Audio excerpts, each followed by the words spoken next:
La calle Frías al 3500 aquí en Villa T6.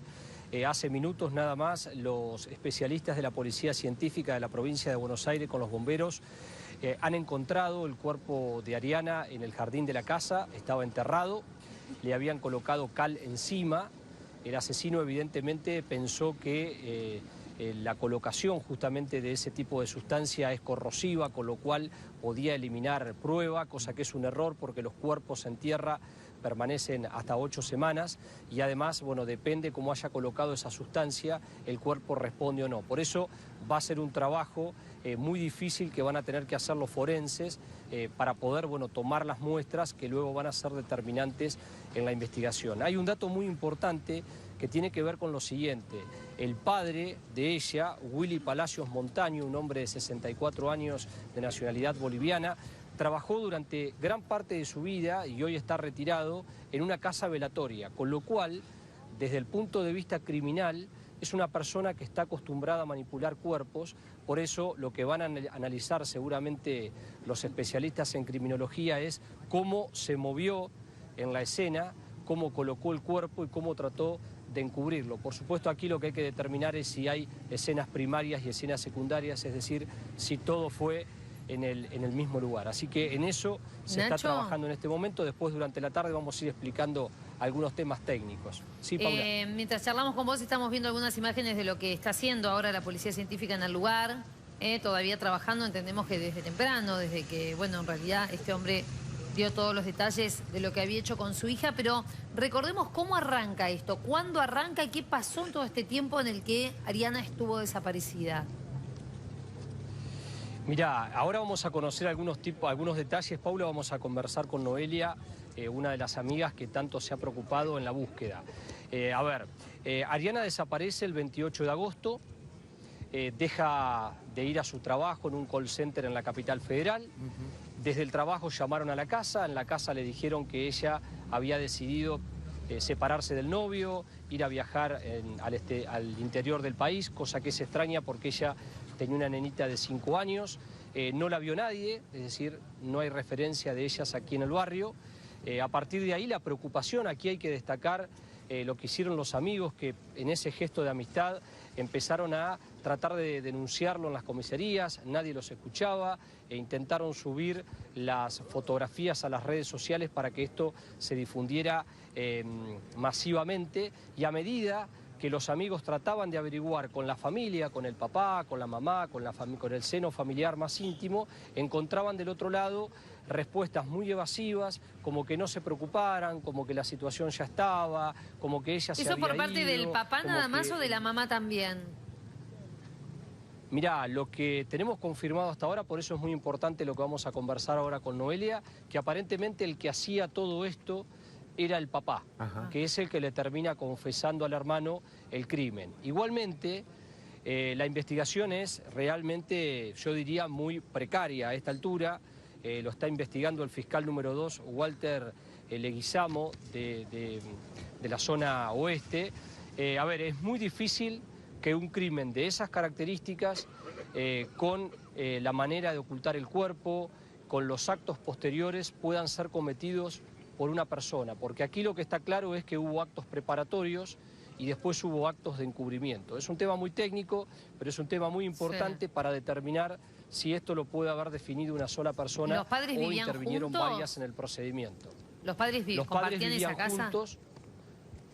Sí, los padres compartían la casa, los hermanos ya se habían ido y en la casa vivía los padres, ella y la nenita de 5 años, con lo cual, si el crimen se desarrolló en el ámbito de la casa, que es un ámbito cerrado, los que vivían ahí tienen que tener una referencia de lo que ocurrió, sobre todo por el movimiento de tierra, la utilización de herramientas, y además hay un agravante. Él usó cal y usó algunos elementos para ocultar el cuerpo, y al lado de la casa hay un corralón de materiales, con lo cual no tuvo que generar un gran movimiento para conseguir justamente los materiales que necesitaba para tratar de encubrir el crimen. Te pregunto a vos, antes de que hables con la amiga, que sé que la tenés ahí al lado, esto contaste, la versión del padre cuando confiesa a un hermano efectivamente lo que había hecho, él dijo que esto fue posterior o en el momento de una discusión que había tenido con su hija. Ese fue el contexto que él argumentó.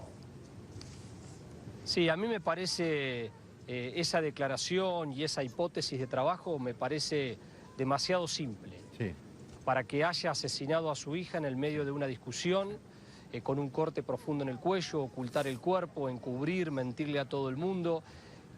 A ver, yo les digo cómo está la investigación en este momento. Lo que plantean es que aquí había grandes diferencias en cuanto a la crianza de la nena y que eso generaba conflictos, discusiones. Ahora, por ese tipo de discusiones, No, sí. nadie va a cometer un crimen de estas características. Con su propia hija. Por eso, con su propia hija. Me parece que aquí hay que sumergirse mucho más en la historia familiar, ver los conflictos que había, las situaciones no resueltas, y ahí hay un procedimiento, habrá que ver si lo utilizan en este tipo de investigación, que es el procedimiento de autopsia psicológica. La autopsia psicológica te permite conocer la vida de la víctima hacia atrás, haciendo un trabajo muy específico con familiares, amigos, vecinos, compañeros de trabajo, donde vos vas a poder saber si hay alguna historia, si hay algún conflicto, si hay algo que no estaba resuelto, que puede haber generado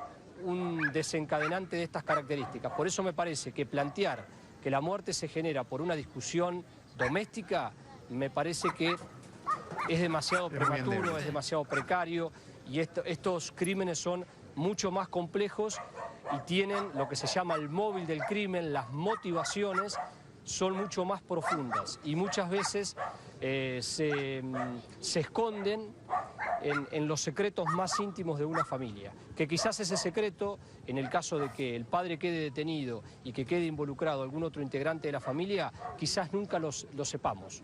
Claro. Quizás nunca lo sepamos. Pero aquí evidentemente hubo algo de fondo y muy fuerte para llegar a un crimen de estas características. A esto hay que sumarle cuando se haga el procedimiento de pericia psiquiátrica y psicológica del padre, ver qué perfil tiene, si es un perfil de psicopatía, con ciertos rasgos de perversidad, que aparentemente por todo lo que hizo, que ahora vamos a conversar con Noelia, tiene todos los rasgos de perversidad, es una persona que no tiene empatía, no tiene remordimiento, es extremadamente ególatra, es mentiroso, genera estrategias para salir con su objetivo, es decir, tiene todos los patrones de conducta de un psicópata. Seguramente esa psicopatía la manifestaba en el seno familiar, pero se las demostró aquí en los amigos durante todo este mes que se dedicó a ocultar el crimen. Por eso me parece que aquí hay que trabajar mucho más. Vamos a conversar con Noelia.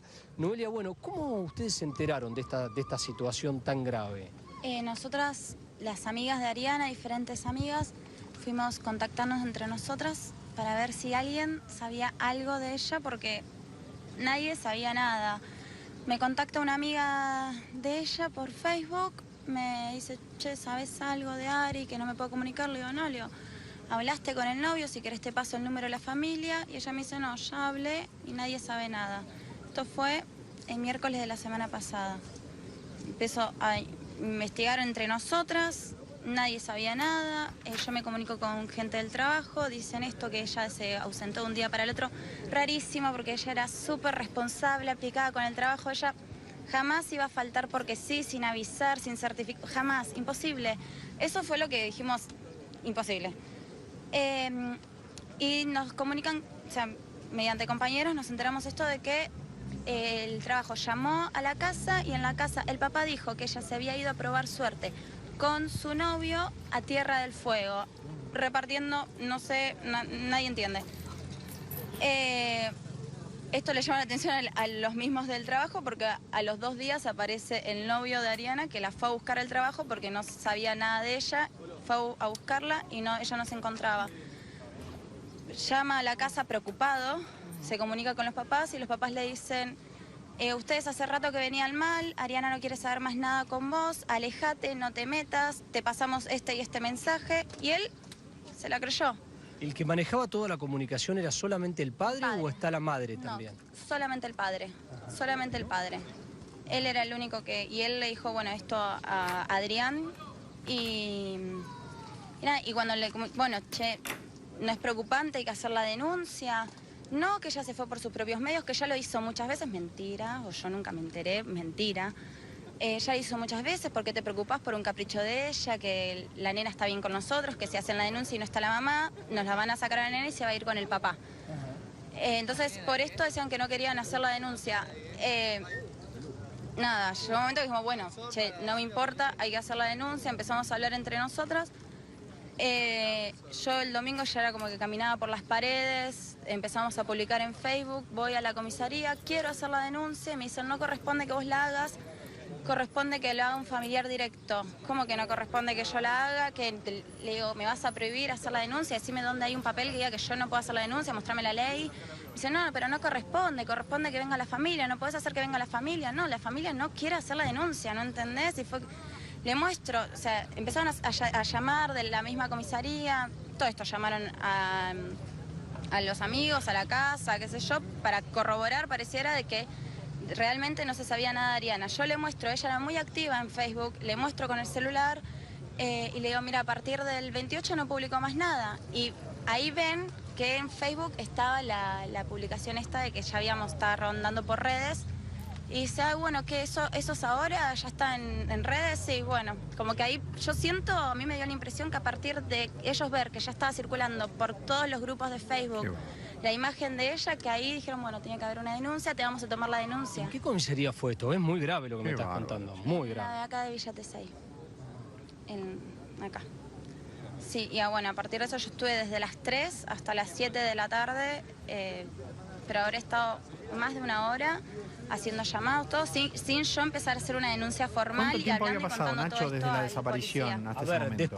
Después de esta denuncia que vos presentaste, ustedes con los amigos, ¿vieron, por ejemplo, que la policía empezó a hacer operativos, allanamientos, rastrillajes, inspecciones oculares, vinieron a la casa? En realidad yo no vi nada. Lo que pasó fue que en el mismo momento que yo fui a hacer la denuncia, estaba corriendo todo por redes, yo me contacto con un primo de ella y me dice, mis papás están yendo a la casa de mis tíos.